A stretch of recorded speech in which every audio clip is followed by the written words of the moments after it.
How many times have you heard liberals say, nobody's going to take your guns, right? In fact, they're always quick to point out that Obama's 8-year tenure in the White House is almost over. So far, nobody's kicked down your doors and confiscated your firearms.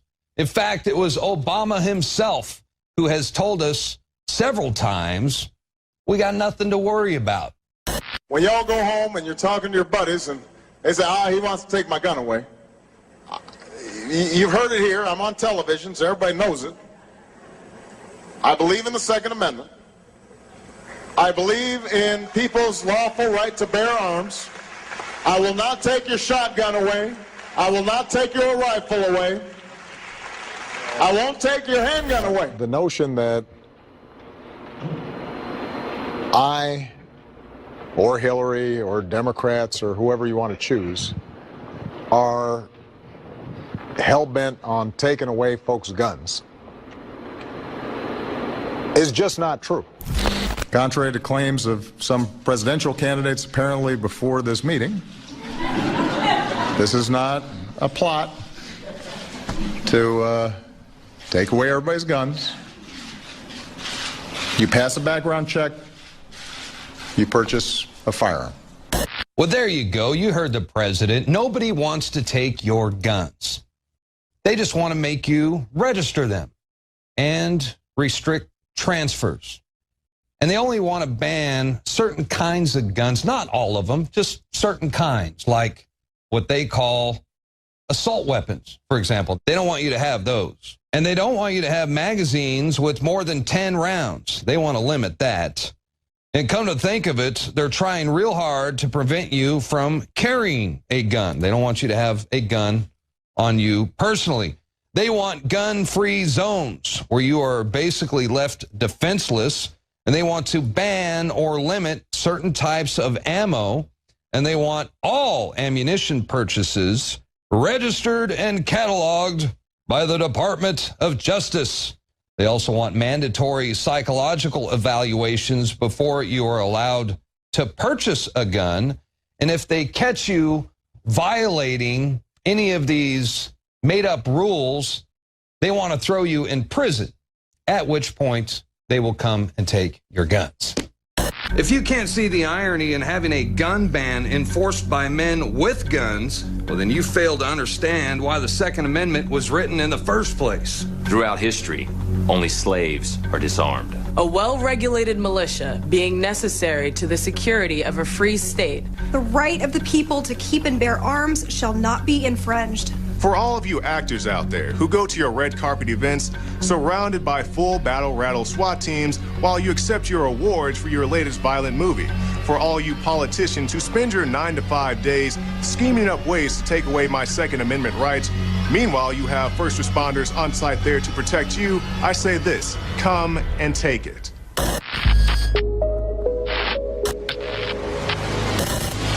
There is one distinction in history above all others that marks free individuals, free populations, free nations from that of captive slaves. And it's also important to note that throughout history, most nations have been enslaved to an elite.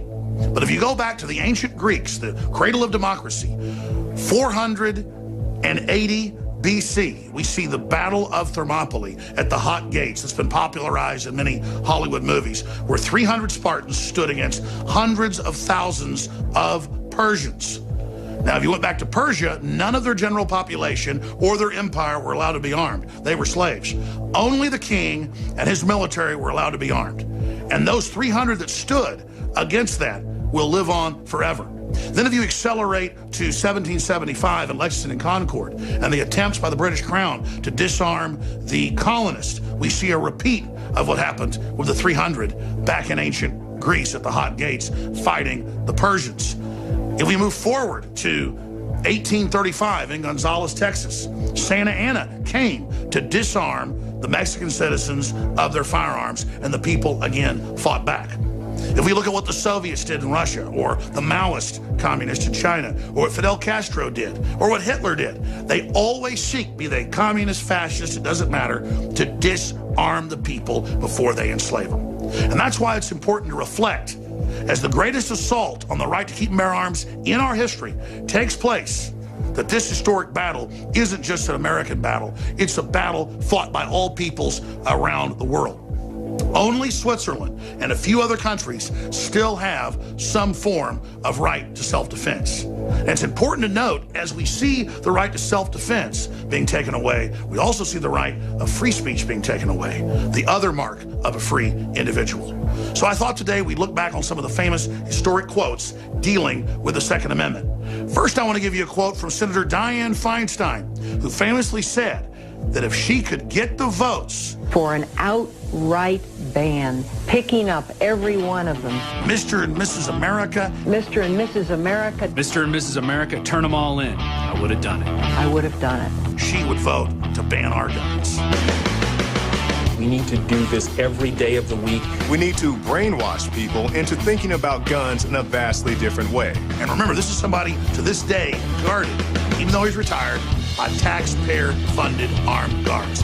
It is so incredibly arrogant. They get bitter.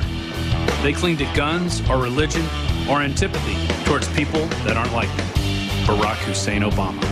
From my cold, dead hands. From my cold, dead hands. From my cold, dead hands. Charlton Heston. The right to defend one's person and one's home when attacked has been guaranteed through the ages by common law. Martin Luther King Jr. They've denied for so long they're coming for our guns. Now they admit they are. A nation of sheep will be ruled by wolves. Because holding a gun makes me a real feminist. Come and take it. Battle of Gonzales, Texas, 1835. Molon Labe, King Leonidas at the Battle of Thermopylae. This is the big assault, ladies and gentlemen. So now it's time to use the First Amendment to defend the Second Amendment. If you think gun control is going to change the terrorist point of view, I think you're like out of your mind. I think anybody is. I think it's absolutely insane. I have a strict gun control policy. If there's a gun around, I want to control it. Clint Eastwood. Go ahead. Make my day.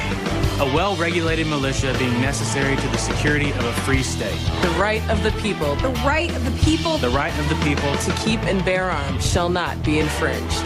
The Second Amendment.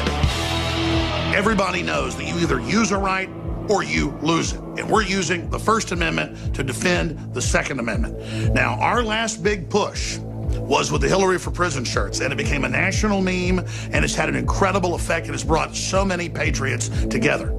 I want to do the same with this Come and Take It shirt. We're going to have a whole bunch of different varieties coming out. This Texas version is the first of a group of limited editions. We've got one with the classic Cannon and one with the classic modern M4. And on the back it says, "Don't tread on me, Infowars.com." This shirt is an absolute must-have. It's athletic cut, and it's got this incredibly soft contouring fabric that everybody in the office loves.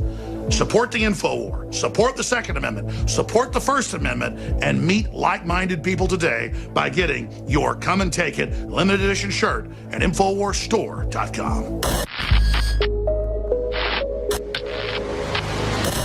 Dads demand guns because it's me that's got to get up and go check out that noise at 2 a.m. Well, I tell you what, the Founding Fathers would not be very happy with the political climate in America today. And how's this for a difference in opinion? This is a quote from Hillary Clinton just last year when she said, "I will get the NRA shut down for good if I become president. If we can ban handguns, we will do it."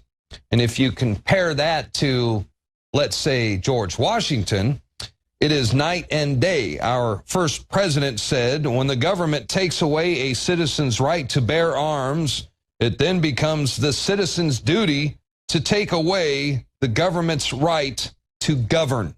That's right, and we got a lot of work to do because, believe me, the government is cracking down, and there is a big push for gun control. I mean, just look at what's going on in California. Governor Jerry Brown says he's coming for your high-capacity magazines, and he just signed off on what might be the most draconian gun control laws in the country. SB 1446 says any person who possesses a large-capacity magazine, that's 10 or more rounds, they must dispose of that magazine.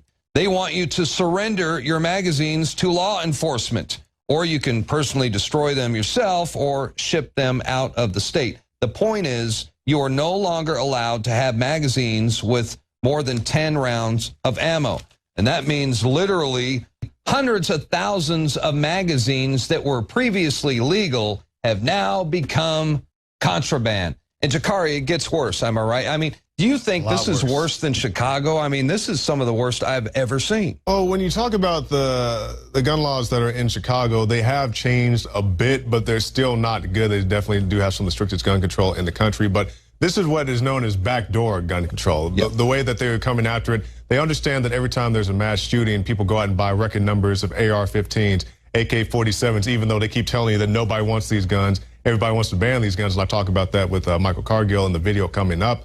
But when you look at this, they're saying that they're going to come after your magazines. And to be very clear, these are not high-capacity magazines. These are standard capacity magazines. Yes. When you go buy an AR-15, AK-47 may come with a 20-round, a 30-round magazine. That's not high capacity. That's just another one of these buzzwords, buzz phrases that the left comes up with to scare you into thinking about these guns in a vastly different way, to quote our former Attorney General. One thing that I think is clear with young people and with adults as well is that we just have to be repetitive about this. It's not enough to simply have a catchy ad on a Monday and then only do it every Monday. We need to do this every day of the week and just really brainwash people into thinking about guns in a vastly different way. I want to take a look at some of the new rules in California. Ammo sales by mail order or internet purchases outlawed. Ridiculous. Right? Transport of ammo from out of state banned. And we're talking about they want permanent registration cards. So you have to go through a background check just to purchase a box of ammo.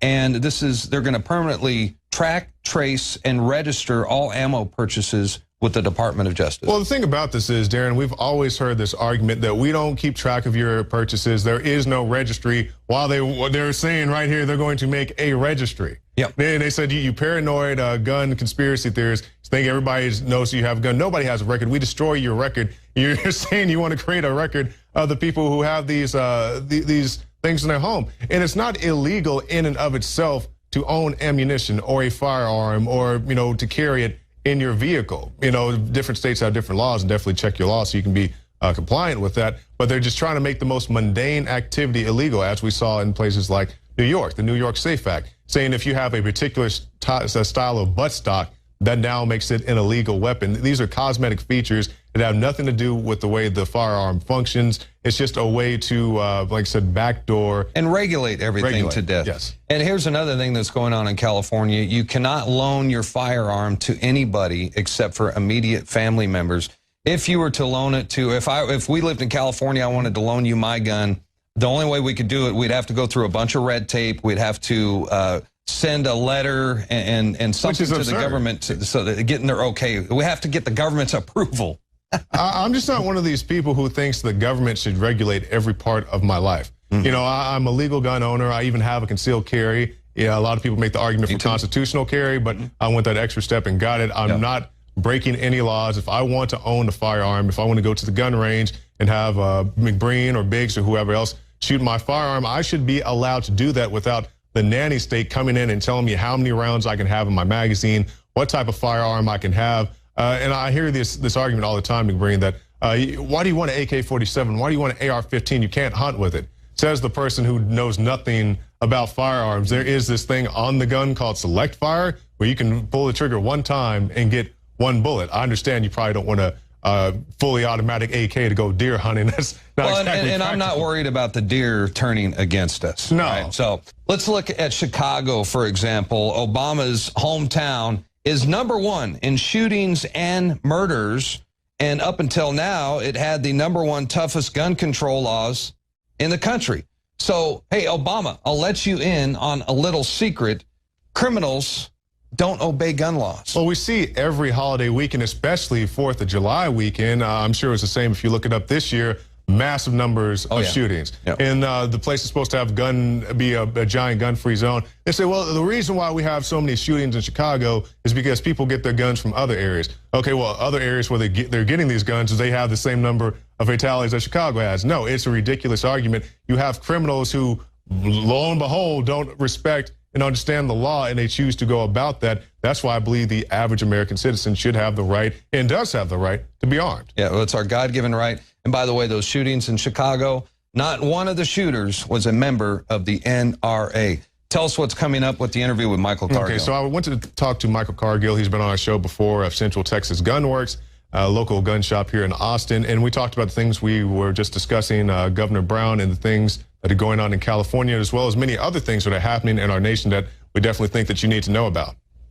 And if you think it's going to stop in California, think again, because they are coming for you.